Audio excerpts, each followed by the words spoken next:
불금이 찾아왔다. 사실 나는 직장인이 아니라 불금이라는 단어가 얼마나 설레는 말인지 잘 모른다. 프리랜서의 특징상 내가 일하고 싶은 시간에 일하고 하고 싶은 만큼만 일하면 돼서 시간을 자유롭게 사용할 수 있다. 그렇다고 프리랜서가 놀고 먹기만 하는 직종은 아니다. 당연하게도 돈이 목적이라면 쉬는 시간을 줄여가며 꾸준하게 일해야 한다. 그래서 내가 주말 공휴일 없이 월화수목금토일 개처럼 일하는 건가 보다. 하지만 중요한 약속이나 스케줄이 있을 때는 개처럼 일하지 않고 더 개처럼 일해서 시간을 만든다. 오전부터 바쁘게 움직이고 있는 이유는 오늘이 바로 스케줄이 있는 아주 특별한 날이기 때문이다. 오랜만에 외출이라 몸도 단장하고 잠옷이 아닌 옷을 입는다. 밖에 나갈 일이 거의 없기 때문에 외출복을 입는 것만으로도 왠지 설레는 기분이다. 모자를 쓸 거면 머리는 왜 감았나 싶겠지만 그러게 머리를 왜 감았나 싶다. 머리가 많이 간지러웠나 보다. 즐거운 마음으로 문을 나섰다가 다시 들어온다. 이어폰을 놓고 왔다. 아무 일도 없었던 것처럼 다시 집을 나선다. 현관을 나가는 복도 쪽에는 우편함이 있는데 나는 이곳을 지나갈 때가 가장 두렵다. 혹시나 우편함에 새로운 우편물이 꽂혀 있을까봐 그렇다. 우편이 뭐가 무섭나 싶겠지만 이 나이에 받을 수 있는 우편은 90% 이상 돈 내놓으라는 고지서다. 유감스럽게도 이날은 건강보험 고지서가 꽂혀 있었다.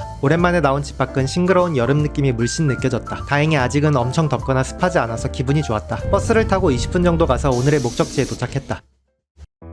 오늘의 목적지는 바로 오산에 있는 동물원 버드파크다. 입구에 먹이 체험용 먹이를 판매해서 전부 구매했다. 이것이 프리랜서의 플렉스라는 것이다. 처음 입구에서 반겨주는 아이는 사진과 영상으로 많이 봐왔던 조금은 친숙한 수달이었지만 엄청나게 신기했다. 수영 칠 때 보이는 발바닥이 정말 귀여웠다. 어릴 때는 시골에 살아서 개들을 밖에서 키웠다. 자주 씻어줄 수가 없어서 쓰다듬어주고 나면 손에서 냄새가 많이 났다. 수달 때문에 그런 건진 모르겠는데 딱 비가 많이 와서 젖은 개들을 쓰다듬었을 때 나는 냄새가 너무 많이 났다. 예쁘게 생긴 물고기들도 많이 있었다. 집에 어항이 있었더라면 이라는 생각이 많이 났지만 어쩌겠는가 집이 쥐콩만한걸. 쥐라고 하니까 진짜 쥐가 있어서 신기했다. 쥐는 징그럽다며 싫어하는 사람들이 많은데 자꾸 보고 있으면 귀여운 구석에 있는 친구라고 적혀 있었지만 쥐는 없었다. 대신에 쾌활하고 똑똑한 대구라는 친구가 있었는데 하나도 안 쾌활하고 불쾌해 보이는 건 내 기분 탓일 것이다. 1층을 다 둘러보고 2층으로 이동했다. 마치 밀림을 헤쳐나가는 듯한 느낌으로 조경이 구성되어 있어 재밌었다. 2층에 올라서자마자 엄청난 기백이 느껴지는 녀석과 마주쳤다. 카피바라로 동물계의 인싸라 불리우는 녀석이다. 요지부동인 녀석에게 먹이를 보여줬더니 도도하게 걸어오기 시작했다. 먹이를 꺼내서 주려는데 때마침 아버지에게 전화가 와서 전화를 받아야 했다. 필사적으로 음식을 갈구하던 녀석은 갑자기 허탈해진 듯했다. 빈정이 많이 상했나 보다. 결국 음식을 가까이 가져다 주자 화가 풀렸는지 먹어줬다. 다른 한 마리의 카피바라가 먹고 싶은 눈치를 보여서 먹이를 던져줬는데 냅다 성질을 부린다. 배고플 때 예민한 건 사람도 카피바라도 어쩔 수 없나 보다. 사이좋게 먹으라고 시간차를 두고 먹이를 던져줬다. 다른 사육장에는 프레리독이라는 친구가 있었다. 개인적으로 정말 키워보고 싶은 동물이었는데 무리 생활할 때 스트레스를 받지 않는다고 해서 포기했다. 애초에 우리 집에서 무리 생활을 하려면 내가 집을 나가줘야 가능할 거다. 햇빛의 일광욕을 즐기는 친구가 있었는데 천천히 잠이 들려나 싶더니 갑자기 놀라서 나도 놀랐다. 상어, 펭귄, 거북이, 뱀, 각종 새까지 작은 동물 체험학 습관 정도로 생각했는데 생각보다 규모가 엄청났다. 다양한 동물들을 보고 집에 가기 전 마지막으로 앵무새 먹이 체험을 하려고 했는데 생각보다 강력해 보인다. 입구부터 언더아머 단속반 형님처럼 버티고 있는데 아무리 봐도 먹이를 주는 게 아니라 빼앗길 것 같았다. 문득 먹이를 주지 않고 집에 가서 내가 먹을까도 생각해봤지만 한 번 더 용기를 내서 사육장 안으로 들어갔다. 하지만 놀랍게도 이 거대한 언더아머 형님들은 엄청난 신사들이었다. 혹여나 내가 놀랄까봐 멀리서부터 착지해 천천히 조심스레 내 쪽으로 걸어왔다. 새가 날아오지 않고 걸어오니 기분이 뭔가 이상했다. 엄청난 속도로 해바라기 씨를 까먹기 시작했다. 손도 없는데 얼마나 잘 까먹는지 저 입속에서 일어나고 있는 일들이 너무 궁금했다. 조금 더 구경하고 싶었지만 사람들도 점점 많아지고 동물들 소리가 겹치면서 공황이 조금씩 왔다. 이제는 집에 갈 시간이다. 시골개 냄새가 많이 나는 수달이랑 마지막 인사도 했다. 수달도 많이 피곤해 보이는 눈치다.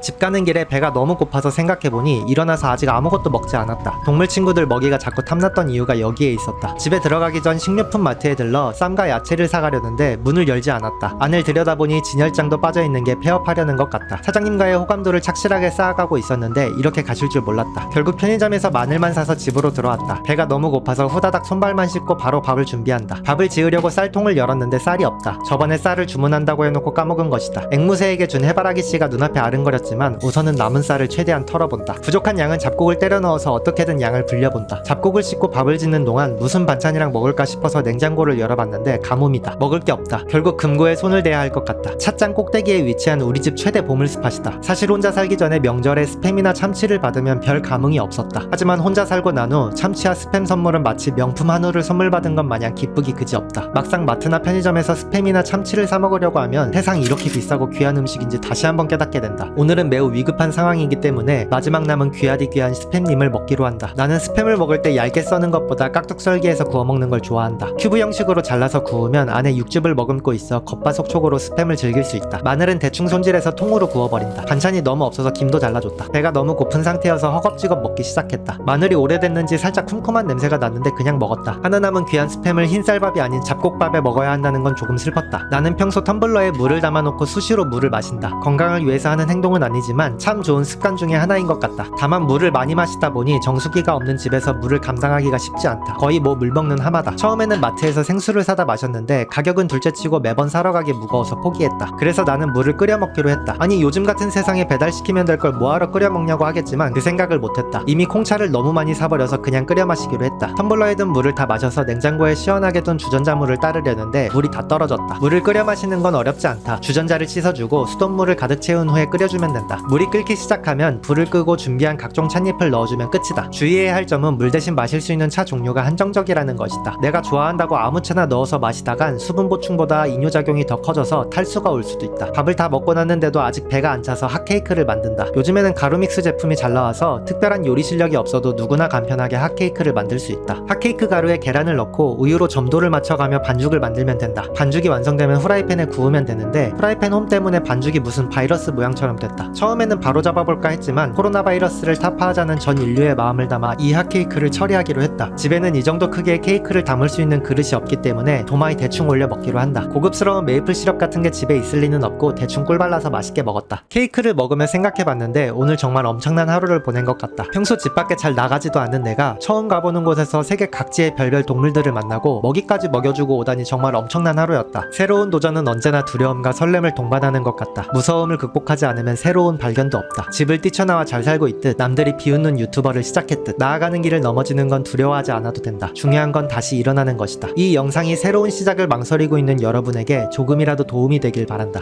2023년 6월 2일 오늘의 일기 끝.